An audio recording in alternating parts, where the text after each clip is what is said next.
Começa agora o podcast de fato. Uma visão popular do Rio Grande do Sul, do Brasil e do mundo.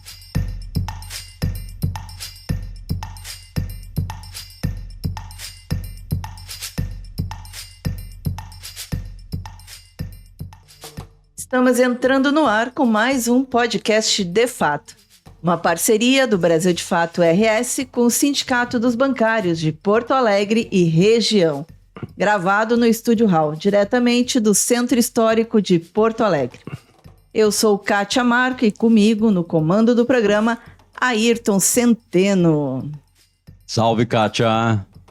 Como foram as festas de final de ano, Ayrton? Foram relativamente animadas, né? Mas o cotidiano do mundo, vamos dizer assim, não está muito para festa, né? Mas não podemos perder a alegria, né? A esperança. Conosco também na bancada, o homem que descomplica a economia, Dão Real Pereira dos Santos. Bem-vindo, Dão. Olá, Kátia. Olá, Centeno. Um feliz 2024 para todos nós e com muita luta. Muita luta, muito trabalho, muito suor. E vai necessitar. Suor, lágrimas. Vamos. Mas vamos lá. E hoje o nosso entrevistado é um grande defensor de muitas causas sociais. Entre elas, as questões que dizem respeito ao acesso à moradia, ao acesso à terra e aos direitos humanos. Mestre em Direito Civil, ex-procurador do Estado, é advogado e coordena a ONG Acesso, Cidadania e Direitos Humanos. Também integra a RENAP, a Rede Nacional de Advogados Populares. Além de tudo isso, ele é um dos colunistas do Brasil de Fato RS. Muito bem-vindo, professor Jacques Alfonsin.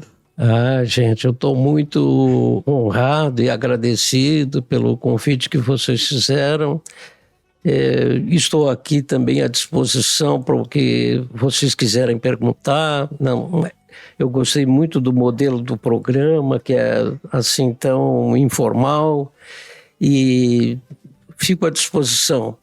Eu queria saudar também todas as pessoas que no início de 2024 estão tentando se recuperar do que foi desde 2020, praticamente, a vida do país, em matéria de disputa de terra, em matéria de doença, em matéria de disputa política.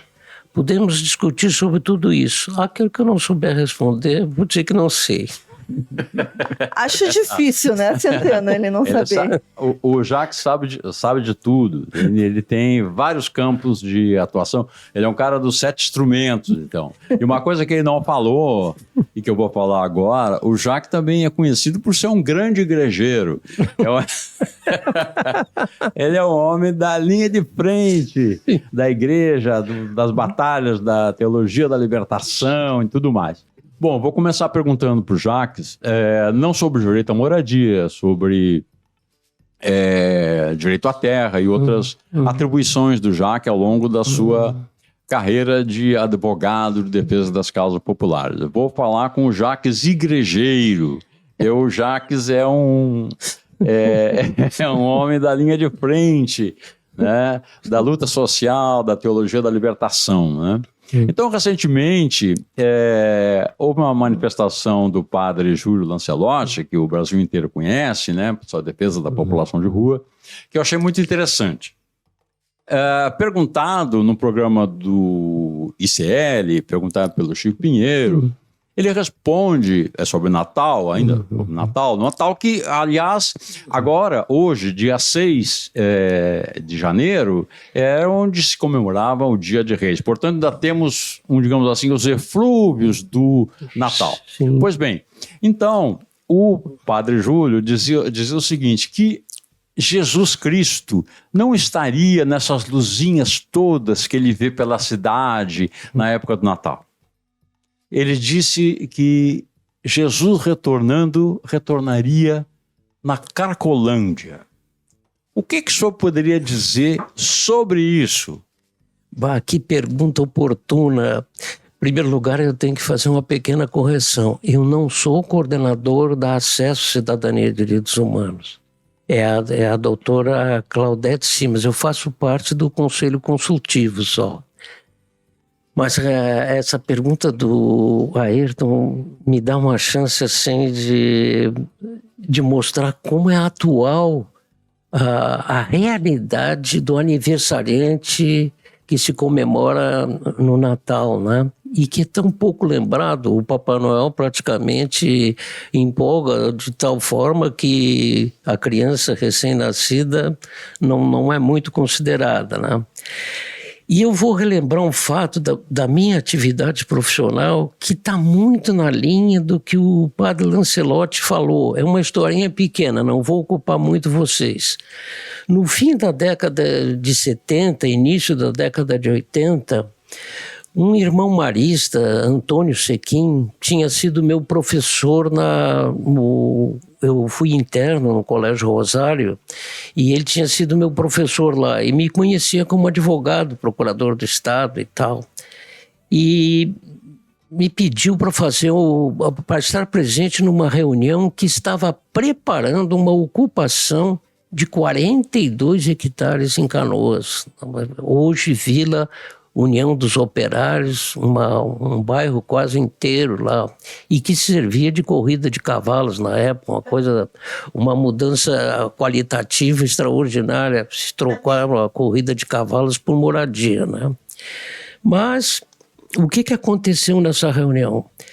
O irmão Antônio convidou o pessoal a meditar um pouquinho sobre a passagem bíblica do nascimento de Jesus Cristo, né? Aquela dificuldade toda, chegou José com aquele montado naquele burro, deixou tirou Nossa Senhora do lombo do burro e levou para um coxo ali, uma manjedoura e tal, né? Mais ou menos como a Cracolândia do padre Lancelotti, né? A criança nascida nas piores condições, né? E ele sempre tinha o costume muito bom de convidar o povo a comentar o que tinha sido aquela palavra, né? E a timidez do povo, naturalmente, tem pessoas estranhas presentes, ninguém queria se manifestar. Aí lá no fundo da sala se levantou uma pessoa que mudou toda a minha vida de advogado, e era um negro, justamente um oprimido, né? E disse o seguinte: eles também não tinham teto, se referindo a José, Maria e a criança, né? Vocês vejam a atualidade dessa manifestação do padre Lancelotti e desse negro lá no fim da década de 70. O que foi toda a história desse Natal ficou de tal forma deturpado com o tempo, né, que a gente não se dá conta que aquele que é considerado, e inclusive pela Igreja Católica, pelos cristãos em geral, né, como um Deus, nasceu nessas condições aí, né? Nossa. É verdade. É verdade. Nasceu sem teto. Sem Nasceu teto. sem teto. Nasceu Essa sem similitude com a fala do Lancelotti. do padre Lancelotti. E é Verdade. interessante, né, o senhor trazer toda essa história, porque a sua vida como advogado foi uma vida de militância, né? Disso. De militância em defesa dos pobres. Esse negro, ele nunca ficou sabendo, mas ele mudou toda a minha vida de advogado, né?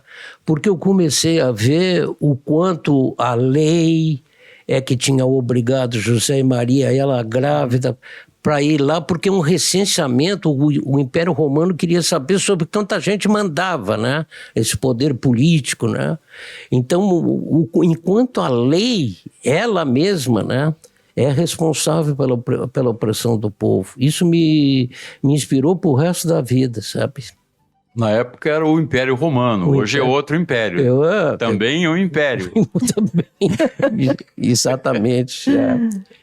Se vocês me permitem, isso também me leva a mostrar, em grande parte, como a RENAP, a Acesso e todas essas muitas ONGs que defendem direitos humanos, né, refletem isso, de uma espécie de questionamento da própria lei, enquanto ela é manifestação de um poder de opressão do povo e não de libertação, como a teologia da libertação procura resgatar, né?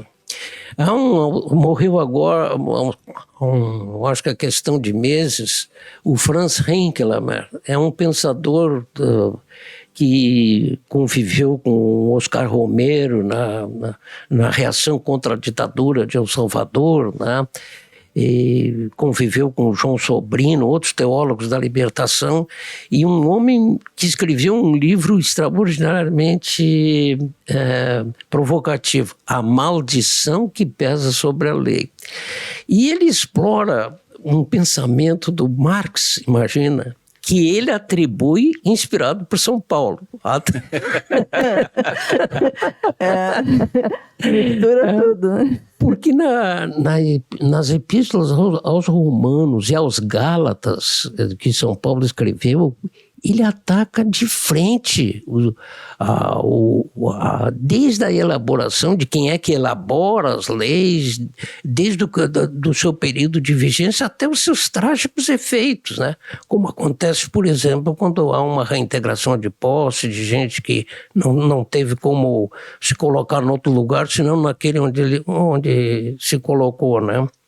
Ele disse o seguinte: como é que Marx interpreta a lei?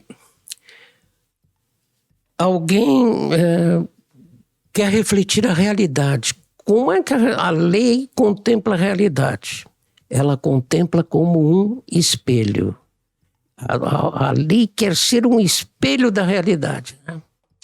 Então, se você se coloca sobre o espelho, você que está pobre, que está sem teto, que está sem trabalho, que está sem terra. Se você se coloca na frente do espelho, você levanta a mão direita, o espelho está levantando a esquerda. Ou seja, passa a ser o principal motivo de decisão do drama que você está vivendo, não a sua pobreza, não a sua situação, não um homem hostilizado, humilhado, uma mulher necessitada, mas sim a lei. Ela serve de álibi para a opressão continuar. Muito bem. Franz Rinkelmann. Ao lado dele nós tivemos também outra morte que vai nos fazer muita falta, o Henrique Dussel. É um homem que teve que se exilar da Argentina. Tiraram uma bomba na época do regime militar de Argentina, tiraram uma bomba na frente da casa dele. Ele teve que se exilar no México e fez uma grande obra, tem as 10 teses sobre política. Essa conversa está ficando tão boa, mas no fim eu estou tirando a palavra de vocês.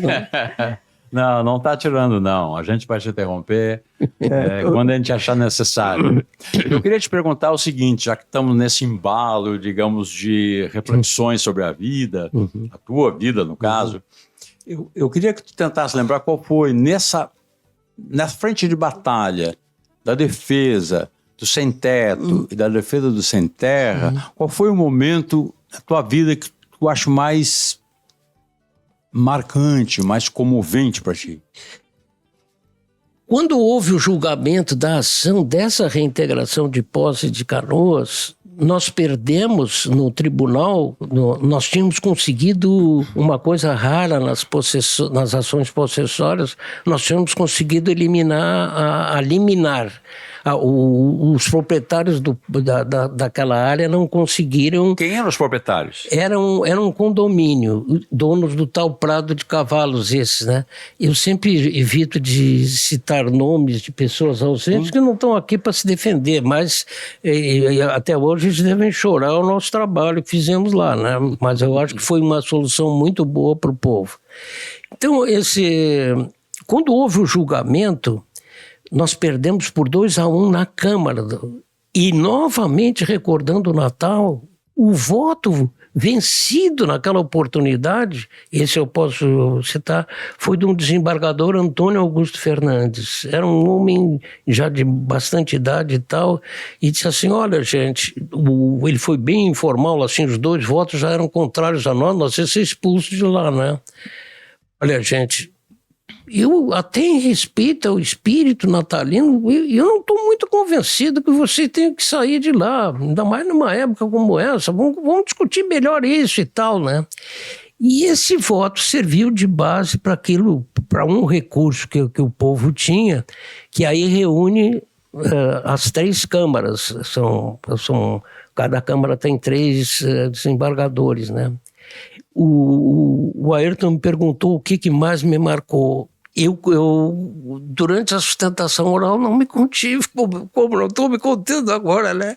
Eu fiquei muito emocionado com a defesa que eu estava fazendo. E o certo é que nós já estávamos perdendo por 3-1 nas 3 câmaras, né? Se o próximo voto fosse contra nós teríamos que sair. E o próximo voto mudou praticamente o rumo do julgamento, porque o desembargador, eu relembro, era José Maria Rosa Tessainer, era um antigo procurador do Estado até. Ele fez uma análise do quanto os julgamentos sofrem por ficarem presos à lei e mais presos à lei do que à justiça. E fez um comentário assim extraordinariamente duro sobre isso, que os próximos votos, todos eles foram a nosso favor. Nós ganhamos por 5-4. Estava 3-1 e nós ganhamos por 5-4. E quando o povo saiu das galerias e entrou no ônibus para voltar para Canoas, aquilo foi uma coisa fora do comum, né? Isso é uma vitória, mas eu tive outras coisas que são muito duras. Por exemplo, eu estive no velório do Elton Brum da Silva, em 2009, um homem que foi morto pelas costas por um brigadiano, portanto o poder oficial, o poder de morte que o poder público tem, né, de eliminar a vida. Isso aí para mim também foi um outro momento de muita dor, né? Aquele outro de muita alegria, mas esse aqui de muita dor, também me serviu de muita lição. Jacques, o que está acontecendo, já que está falando em momentos de dor, de dificuldade, o que está acontecendo com Porto Alegre? Porto Alegre, talvez nunca na sua história tenha nos chamado a atenção para a falta de respeito do direito à cidade. O direito à cidade, né? Uma coisa que a nossa Constituição de 88 introduziu na sua letra por pressão popular, por construção popular, foi chamado direito à chata-rua, né? O que é esse direito à cidade, né? Nós temos várias maneiras de contemplar o povo da cidade nas suas muitas dificuldades, na falta de serviço público, de água, de energia, de transporte, de segurança, de tudo aquilo que é direito humano fundamental. Então, o direito à cidade não deixa de ser o conjunto desses direitos que toda doutrina, toda lei reconhece como indivisíveis. Eu não posso cuidar da educação sem cuidar da saúde, tudo isso é uma coisa só, né? E o direito à cidade reúne isso tudo. Qual é a responsabilidade que hoje existe para rever o plano diretor? Deveria ser, em primeiríssimo lugar, o bem-estar, a convivência desses direitos, as políticas públicas desses direitos humanos fundamentais.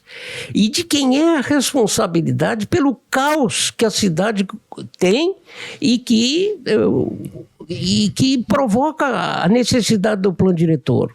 De quem é a responsabilidade? Não pode se negar que é do mercado imobiliário. E é este mercado que está presidindo tudo hoje na reforma do plano diretor. Ou seja, a capital se submete ao capital. Muito bem dito, Ayrton. É exatamente isso, sabe? Então, a inversão de valores é de tal forma, e é de tal forma publicada como uma grande vitória por aqueles que transformaram a cidade antes num caos e agora tem que reformar. E vão colocar gasolina no fogo, porque vão fazer a mesma coisa, vão querer aumentar a densidade da ocupação do solo, vão querer, enfim, transformar a cidade naquilo que é conveniente ao mercado e não naquilo que é conveniente a quem tem direito de moradia, quem tem direito a professor, isso. Eu fico pensando como é que chegamos a isso, né? Uma cidade que foi pioneira nesse debate do direito à cidade. Uma cidade que teve orçamento participativo, que teve os grandes fóruns sociais mundiais, que teve uma efervescência cultural muito grande. Isso. Como é que chegamos a isso? Bom, eu acho que aqui agora vamos entrar num campo difícil, porque é o campo da nossa responsabilidade, né? A gente também... Que precisamos falar sobre isso também, né? A gente chora muito, né? A injustiça sofrida, mas... também temos as nossas dificuldades em assumir as nossas responsabilidades. Isso me dá chance, Ayrton, companheiro Dão e Kátia, de explorar um outro teólogo da libertação na linha de igrejeiro que o Ayrton já me apelidou aí, né? Já rotulou, né? Tem eu vou me referir a Inácio Elacuria, foi um jesuíta, era reitor da Universidade Centro-Americana da UCA, em El Salvador. Ele foi assassinado com mais 4 jesuítas na mesma época em que o Dom Oscar Romero também foi assassinado, né?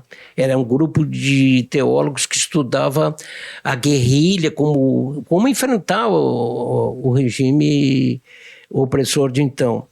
Ele dizia que em cada fenômeno político, jurídico, de exercício de poder e tal, nós temos que examinar 3 coisas com muito cuidado, né? A primeira, claro, a realidade, né? A segunda, a responsabilidade, e a terceira, os encargos que essa responsabilidade nos traz. Só que o segundo ponto, que para mim é fundamental, sempre me inspirou muito isso, né?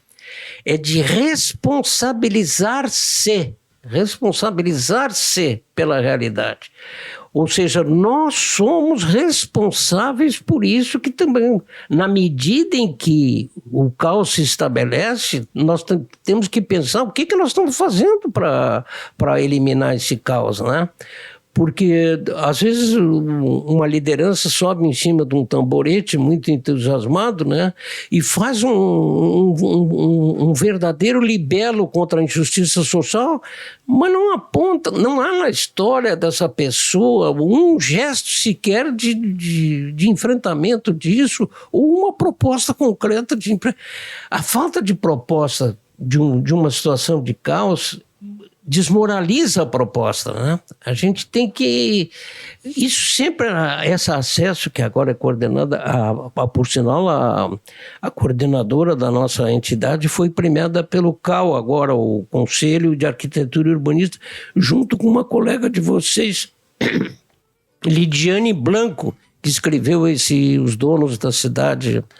Ela foi premiada junto com isso, justamente pela metodologia que ela emprega nessa entidade, né? Então, esse responsabilizar-se pela realidade ele tem o sentido também de mostrar que o interesse próprio desaparece em favor de um coletivo que assuma junto, porque individualmente se é responsável, o que vai adiantar, né? Então isso é uma aula de organização também, né? Da única forma que o povo pobre tem de exercer poder, que é se organizando, porque dinheiro ele não tem... Tem gente, tem muita gente. Esta submissão ao mercado, que na verdade é uma captura, né? É uma captura. O setor do mercado vai capturando as estruturas públicas, vai capturando a cidade, vai capturando e transformando todos os direitos em mercadoria, né? Em mercadoria. Ou seja, o direito de ir e vir é mercadoria, o direito de viver é mercadoria, o direito... Tudo vira mercadoria. Tudo. Daqui a pouco até o ar que a gente respira. Isso, mas isso de certa forma não é alimentado também por uma questão de que as pessoas vão se individualizando a partir da relação de trabalho individualista, a partir da uberização do trabalho, né, do empreendedorismo de si mesmo, né? Toda uma cultura que vai se criando, uma educação competitiva que gera competidores, né? É um processo complicado de superar, né? Dr. Silvio, que é um colega meu da Procuradoria, eu já sou aposentado, mas ele ainda está na ativa, né?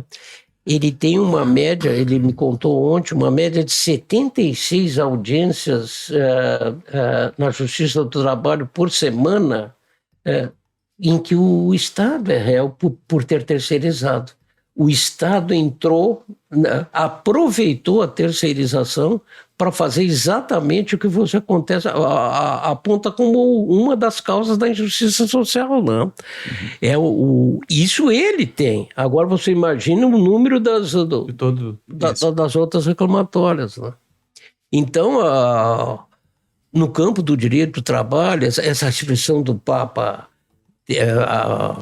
terra para todos, teto para as famílias, né? Terra, teto e trabalho, esses 3 T's que o Papa tanto implica, o acesso a esses 3 T's estão na base disso tudo. Mas é evidente que o poder do mercado é muito superior ao nosso, mas esse responsabilizar-se pela realidade, aí é nosso, né? Nós é que temos que nos mexer. E é preciso muita esperança e coragem para isso, sabe por quê? Porque o número de derrotas que se sofre, o judiciário, por exemplo, vou dar um exemplo aqui, não está aqui presente o desembargador que deu esse despacho, mas a decisão judicial que transformou aquele belo parque Harmonia que nós tínhamos ali nessa coisa, nesse deserto que está acontecendo lá, trocaram os cantos dos passarinhos por uns sons tão estridentes que agora o direito de vizinhança está reagindo. Tem moradores que estão entrando com ações contra os sons que os sons estão praticando lá. Os passarinhos não, era um som maravilhoso, né? O Dr. Paulo Braque detectou 8 espécies de passarinhos lá, raras, né? Que cantavam naquele Parque Harmonia, né? Então, o que aconteceu com esse desembargador? Ele citou para uma ação que foi proposta para se parar com aquela obra, né? A ação começou com uma foto do deserto, onde tinha aquelas árvores todas, aquele bosque, né? A ação começou com aquela foto daquilo lá. Não vi uma prova sequer de que tudo isso que está sendo dito contra contra a continuidade dessas obras tem acontecido. Quer dizer, nem o retrato daquela realidade, né? E com um agravante. Quando uma ação judicial visa responsabilizar o poder público, não é do cidadão a obrigação de fazer a prova, é do poder público, porque o poder público é do cidadão, na lei. Nós somos o soberano, né? Então nós temos o dever e a obrigação de cobrar do poder público os deveres dele. Mas nós somos responsáveis por essa iniciativa também, né? E esse desembargador, com um único artigo do Código de Processo Civil, liquidou com a ação.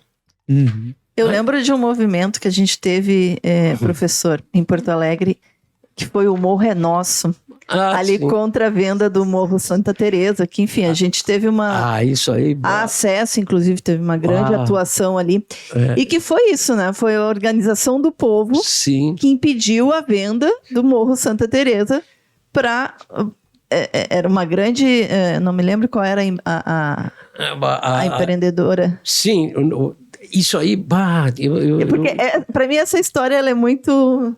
Isso é no governo Ieda Cruz. Ieda Cruz. A Ieda foi obrigada... Aí está o direito achado na rua, né? Ela foi obrigada a retirar da Assembleia Legislativa o projeto de alienação da área. Tal a pressão que nós enchemos aquele Dante Baroni lá, aquele coisa, né? Aquele auditório lá da Assembleia Legislativa, né? O povo pegou nas mãos o seu destino, né? Havia até projetos de um condomínio de várias torres lá para cima e tal, uma série de coisas, de uma posse que vinha desde 1938 tinha gente morando lá, né? E descendentes, assim, gente que se criou lá e tal. E a vitória se deveu... Tu estava falando para acesso. Eu foi a honra de ter feito parte da mobilização do povo, né? Mas nós fomos meros coroinhas. Eles foram os sacerdotes daquela missa lá do morro. Porque sim, despontaram muitas lideranças ali. Foi. Nós perdemos uma grande liderança lá do seu Darcy, que morreu nessa Covid aí, sim, né? Era um homem que, assim, com poucas letras, e com uma garra, ele fazia ligação a esses gatos de ligação de água, né? Ele, que a gente chama gato de ligação de luz, era com ele ia lá. Ou seja, o povo resolve aquilo que o poder público... Não, é preciso obedecer o devido processo legal, né? A hora essas imobiliárias vão... O poder imobiliário vai obedecer o devido... Vai lá e compra e faz aquilo que quer, né? Jacques, está falando agora no gato de água e de luz, a gente me faz lembrar o seguinte. Chegou o verão, ou melhor, chegou dezembro e nós já estamos com um velho problema de Porto Alegre, que é o problema da falta d'água assessorado pelo problema da falta de luz. Né? E agora, por exemplo, com esse calorão aí de mais de 40 graus, a Lomba do Pinheiro lá, né? O pessoal tá sem água, que é um negócio completamente absurdo. E fica mais absurdo ainda, né? Porque o ex-diretor do DIMAI, o Guilherme Barbosa, ele fez uma manifestação observando o seguinte, que o DIMAI, ou a prefeitura, tem 400 milhões de reais aplicados nos bancos. Esse dinheiro que deveria bancar as obras que não foram feitas, está lá rendendo para a prefeitura, mas as pessoas estão sem água. E as pessoas estão sem, no caso, né, sem água, que compete à prefeitura, né? Assessorada ainda pela falta de luz. Como é que se explica isso? Como é que uma prefeitura que vive de prestar um serviço, ela resolve se tornar mais um elemento do mercado financeiro, ganhar dinheiro no mercado financeiro? Privatiza que melhora. Aliás, ele fala nisso também. Ele observa, o Guilherme Barbosa observa e olha, não vão atrás dessa história, que o DIMAI não está funcionando, porque ele diz assim, ó, desde a administração Nelson Marquesan Júnior, houve uma decisão de não investir nada no DIMAI e, portanto, de não renovar seus quadros, enfim, do pessoal que está se aposentando. Né? Então, nós temos que contar desde aquele período que continua agora. Continua. Que continua agora. essa questão do... Por isso que eu digo que o direito à cidade, né, a esse bem-estar da população não é prioridade, né? Porque tudo, quem é que... dessas grandes empresas que não quer participar de um leilão, de uma empresa, de um órgão público como o DEMAI, né? Ainda mais com um caixa desse, né? Um caixa desses. Então, por aí vai, o exemplo daí é bem assim a manifestação do quanto se... quanto aquela mística que o direito à cidade inspira, e a teologia da libertação sublinha muito isso, né? Aquela mística do bem-estar é colocada em terceiríssimo plano. Primeiro fica, eu estou aqui na administração pública, mas na realidade eu estou aqui a serviço do mercado. Capital, do mercado. Despachante. Né? O Caio Lustosa, que já foi até secretário do governo Tarso do Meio Ambiente, ele disse: são os proprietários da cidade, né? Se transformam tudo, não há centímetro quadrado que aqui, que embora se preveja que seja direito de todos, o destino comum da terra, imagina desde Santo Tomás de Aquino, lá na Idade Média, o destino comum da terra, esse direito à cidade que transforma esse destino do comum da terra no bem-estar coletivo de todo o povo, né? É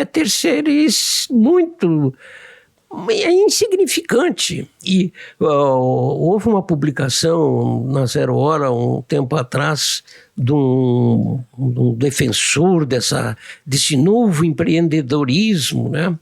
Mostrando que quando tudo isso estiver feito, aí nós vamos nos dar conta de como estava atrasado. Quer dizer, o progresso para eles significa justamente aquilo que era sinal de não mercadoria, que era sinal de bem-estar, que era como acontece com um parque, por exemplo, né? Onde qualquer pobre pode ir lá comer uma pipoca, né? E sentar na sombra, né? Eles tiveram uma derrota boa, foi já no negócio do estacionamento embaixo da Redenção. Isso eu já considerei uma grande coisa. De vez em quando eles perdem também. Como é que o senhor está avaliando a atuação do Conselho Municipal de... O Conselho de Desenvolvimento Urbano, uma né? expressão que vale muitas palavras. Você já respondeu, né? Ali eu tenho muita consideração com a coragem e a hombridade e a competência da Claudete, né? Ela representa lá a nossa entidade, a Acesso, né? Ela é até humilhada em algumas sessões, né, do Conselho, porque ela é um testemunho vivo de que o Conselho não está a serviço do direito à cidade. Ele está a serviço dessas grandes construtoras. Isso é uma coisa assim. E é uma sentença judicial que nunca é citada pela grande mídia, né? É uma sentença judicial que mostrou que são nulos os atos praticados pelo Conselho desde 2000 e... Eu acho que agora eu vou me enganar, se não é 2020, é 2021, porque já tinha terminado o mandato dos conselheiros e das conselheiras. A Clau, por exemplo, a Claudete, ela já não seria mais conselheira, mas ele foi prorrogando assim por vontade própria dele, o secretário. O nome dele não posso também, ele não está aqui agora presente, não posso dizer, mas eu acho que todo mundo sabe quem é. Então, não sabe, pesquisa. Então,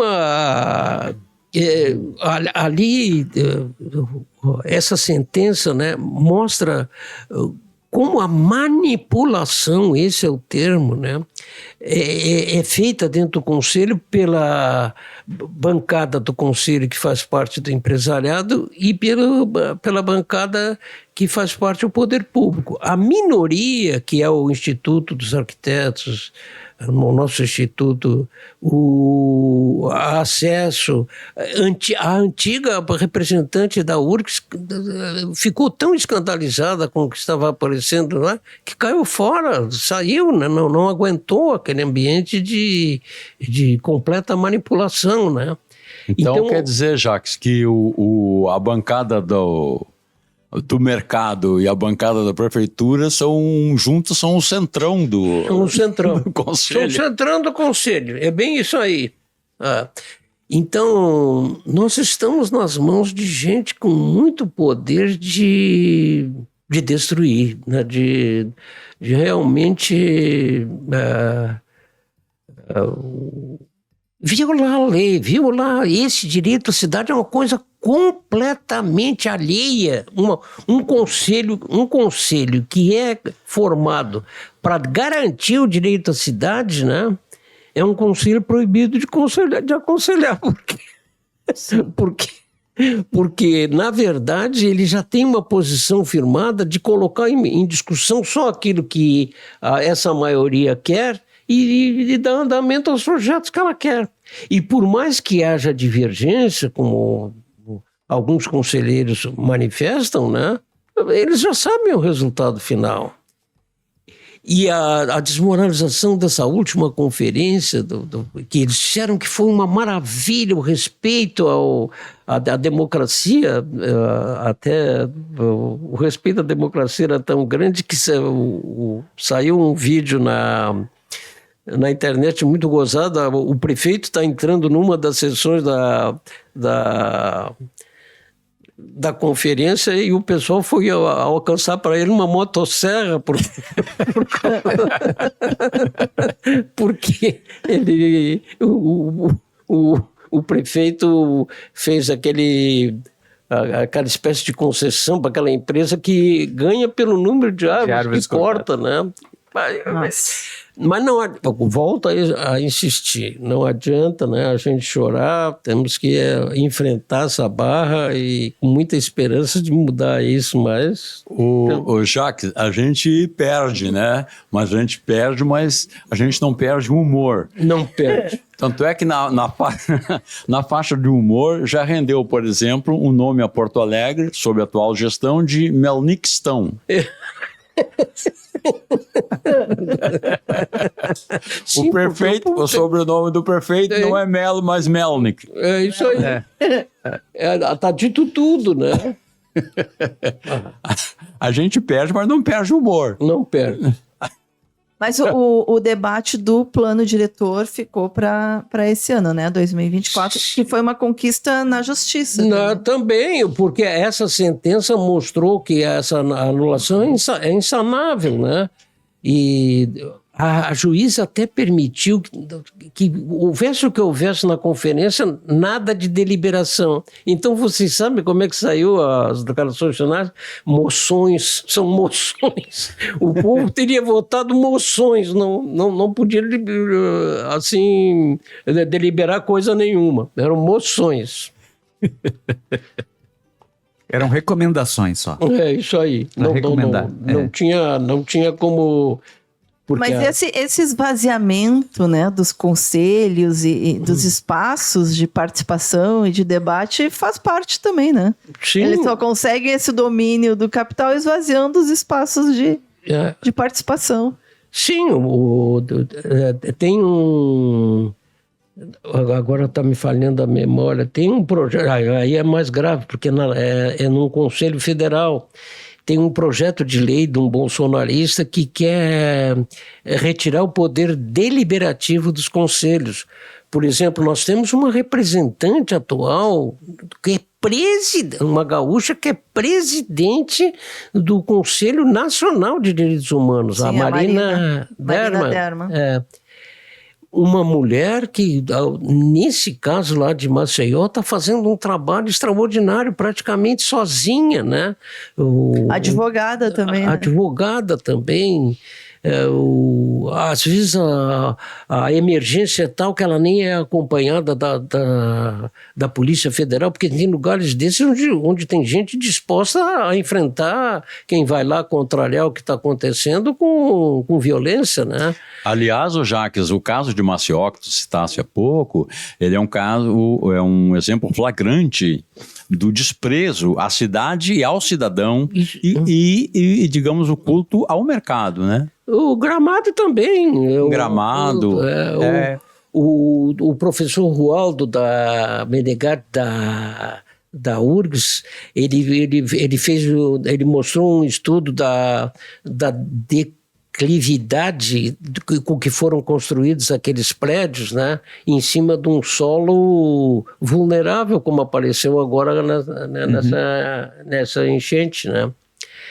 Então, se nós fôssemos enumerar aqui todos os casos de violação, a gente nota que nós vivemos num Estado que tem tudo previsto na Constituição para ser um Estado de direito, mas não é um Estado de justiça. E esse direito que está... E nem é uma democracia, né? É claro que tem muita coisa mudando, a gente sabe que tem muita coisa, né? Mas ainda está... É muito... Esse artigo 1º da Constituição Federal, de que o povo é soberano, é uma coisa que também deixa a gente assim... Bom, a nossa soberania é grande. Sempre que vem o final de ano, né? Vem aqui os desejos, né? De paz, de amor, né? Tudo. É possível paz sem justiça? Nenhuma. Bom que tu falasse isso, Cátia. Vou citar um judeu, viu? Um judeu, né? Justamente o Jesus Cristo, lá no nascimento dele, né? O judeu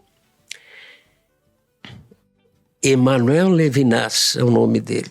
Ele ficou mais de 5 anos preso numa prisão nazista durante a guerra, né?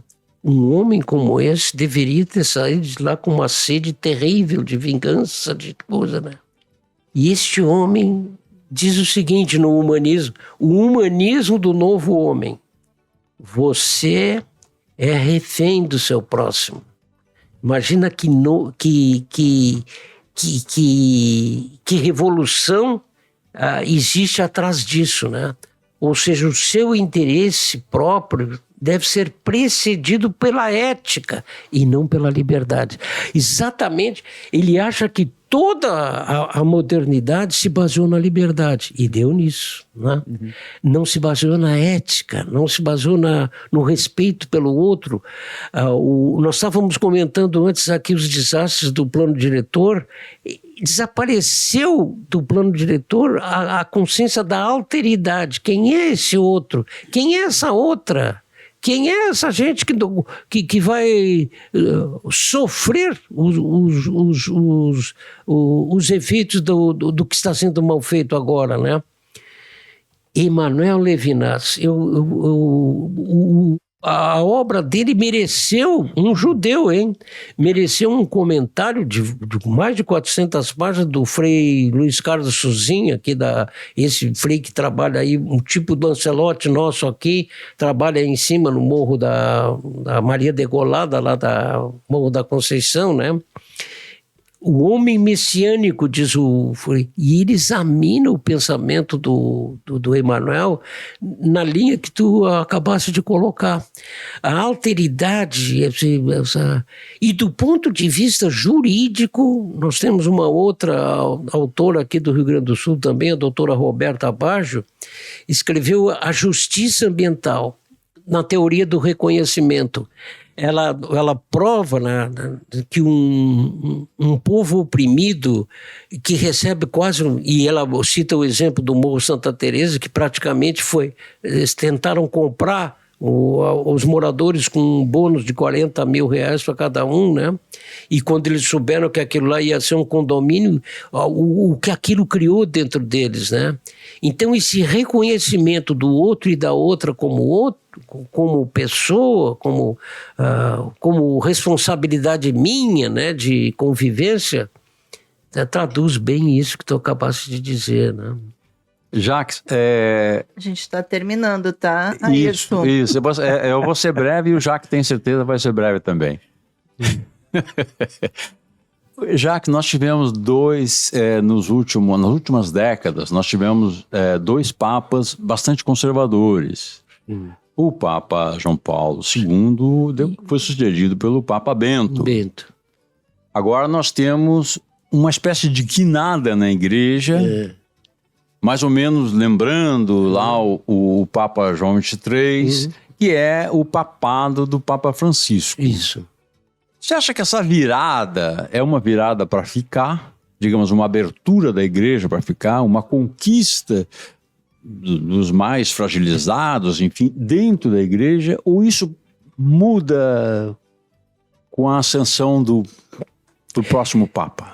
O modelo de igreja do Papa Francisco é um modelo sinodal, ou seja, é a capilaridade.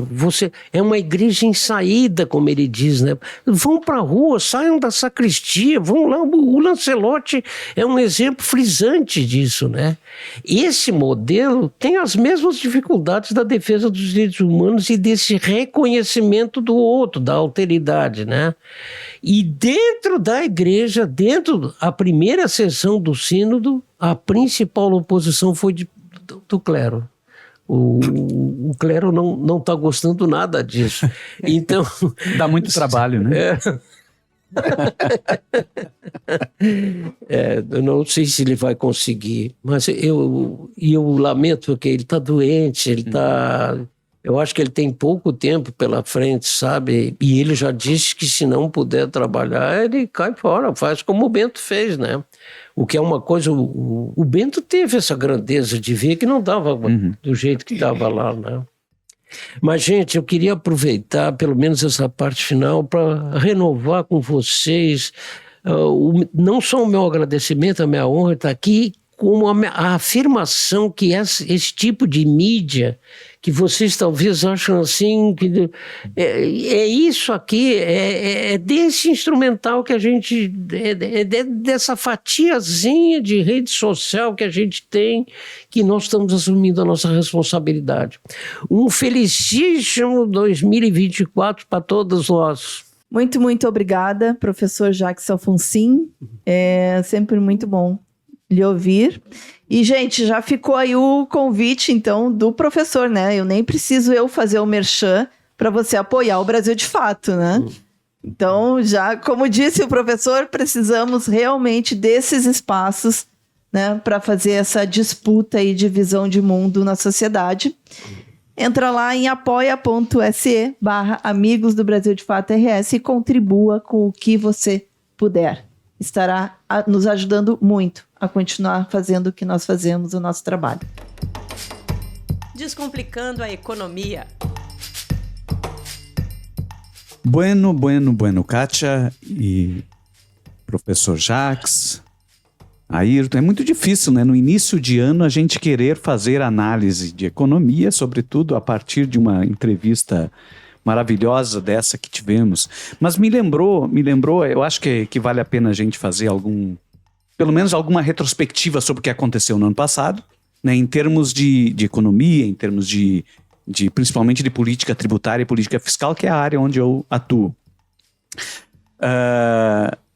O professor Jacques falou aqui várias vezes dessa questão de que a lei, né, a lei e a justiça são coisas totalmente diferentes, né, são coisas...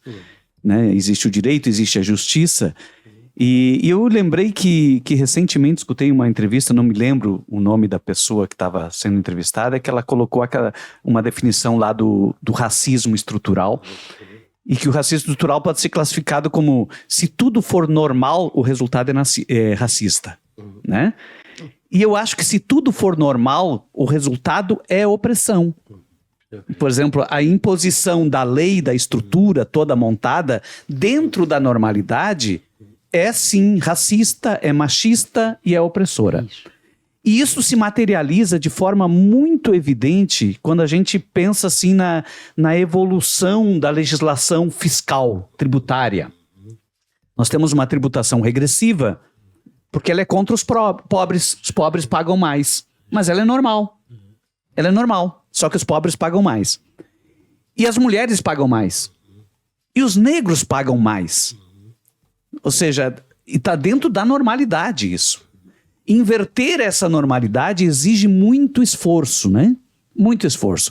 E aí vamos pegar esse exemplo aqui do ano de 2023. 2023 houve alguns avanços importantes para o governo. O governo, saímos, a nossa economia já ocupou, né? Chegou à 9ª posição mundial, estava na 13ª. Houve avanços importantes. O salário mínimo teve ganho real, né? Houve uma pequena correção na tabela do imposto de renda.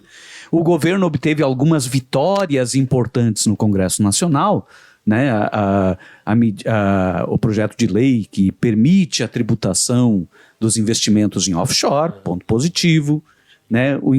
Permite a tributação dos fundos exclusivos, dos super ricos, dos bilionários, ponto positivo, né? Avançou no retorno do voto de qualidade do CARF, não vou explicar aqui porque não cabe a gente aprofundar nessas questões muito técnicas, né? Mas foi um ponto positivo. Aprovou o arcabouço fiscal, que teve como ponto positivo, talvez, unicamente ter fugido da emenda constitucional 95, do teto de gastos. Mas manteve a mesma lógica. Manteve a mesma lógica da limitação de gastos. O gasto pode ser um pouquinho maior agora do que era pela emenda constitucional 95, mas continua na lógica liberal, neoliberal, de mercado, de que o Estado não pode gastar. Houve um pequeno avanço, mas um avanço muito contido exatamente pelas condições, né, objetivas de avançar dentro deste Congresso que a gente tem. E depois, ao final do ano, aprovou a reforma tributária do mercado. E não conseguiu avançar naquilo que interessa diretamente a uma mudança da normalidade, né? Ou seja, uma mudança da normalidade. A normalidade, ela veio sendo implementada na década de 90 para cá, essa normalidade tributária que a gente tem no Brasil, no sentido contrário ao que dizia a Constituição. Porque controlou, o setor que controlou a pauta tributária no Brasil foi exatamente o setor que estava contrariado com aquela Constituição de ampliação de direitos, a Constituição que pregava como objetivo, veja, faz 35 anos que nós colocamos o nosso objetivo de erradicar a pobreza. Faz 35 anos que nós nos colocamos um objetivo como sociedade. Aí eu quero avocar aqui o ensinamento do professor Jacques, né, que nós nos responsabilizamos por reduzir as desigualdades no país. Faz 35 anos. Só que a pauta que permite este processo, ou que permite acelerar o processo de redução da desigualdade e de erradicar a pobreza, que é a pauta fiscal, que é a pauta do Estado atuando, gastando e cobrando tributos, esta pauta ficou nas mãos dos setores contrariados pela Constituição. E permanecem nas mãos desses mesmos setores ainda dentro do nosso governo progressista. E é por isso que nós não conseguimos avançar em 2023, como gostaríamos, né, na tributação dos super ricos. Nós não conseguimos voltar a tributar lucros e dividendos como tributávamos antes da Constituição. Não conseguimos ampliar a tributação sobre as grandes propriedades e nem implementar até hoje o que os constituintes disseram que era para fazer, cobrar imposto sobre grandes fortunas. Não conseguimos fazer isso. O que nós conseguimos fazer, no máximo, foi avançar pequenos passos no fechamento de algumas brechas de fuga dos super ricos, fugas de tributos. E, além disso, em troca disso, fizemos grandes concessões ao próprio mercado. Aprovamos uma reforma tributária no final do ano que beneficia muito, e muito mesmo, exatamente este mercado que tenta o tempo inteiro mercantilizar os direitos. Então a gente, na verdade, nós avançamos e recuamos em 2023. Espero que em 2024, né, a gente consiga efetivamente mobilização popular, mobilização da sociedade, sensibilização da sociedade para a importância que tem o tema de tributação, o tema de política econômica e o tema de geração de empregos, e aí sim a gente talvez consiga avançar, desde que a sociedade efetivamente consiga, né, entender esse assunto e se apropriar desse tema nessa discussão em 2024. Vai estar na pauta. Tributação da renda, tributação do patrimônio, né, tributação das grandes fortunas vai estar na pauta, mas só vai evoluir, só vai avançar se efetivamente a sociedade se apropriar dele, né? Mais uma vez, organização, né? Oxe, como precisamos disso. Gente, não esqueçam de curtir, comentar, compartilhar o nosso podcast De Fato. Nós não vamos ter os quadros, né, do Prensa na Imprensa e do Figuraça da Semana. Ah, que pena. No Figuraça da Semana eu sempre perco. Que mentira, tu ganhou todos os últimos. O Para de chorar, tá? Para de chorar. Então, gente, porque, enfim, todo mundo merece férias, né? E a gente também ficamos por aqui. Lembrando que se você tem um recadinho pra gente, uma crítica, uma sugestão, né? Manda lá pelo nosso e-mail da redação, redacalrs@brasildefato.com.br. E se for por cartas? Por cartas também, pode. Telegramas. Pode mandar aqui para os sindicatos bancários, né? Isso, agora que os Correios já estão mais liberados, as cartinhas do Papai Noel já foram. Isso. E mais uma vez te convidando a apoiar o Brasil de Fato, né? Apoiar que a gente continue fazendo essa comunicação que fala aquilo que a grande imprensa não fala. Então, entra em apoia.se/Amigos do Brasil de Fato RS e contribua com 20, 30, 40, 50, 500, 1000, né? Quanto quiser. Quanto quiser, pra gente continuar trabalhando e fazendo uma outra comunicação. Valeu, bom início de 2024 e vamos lá que o ano promete. Até a próxima semana. Você ouviu o podcast De Fato, uma produção do Brasil de Fato, Rio Grande do Sul.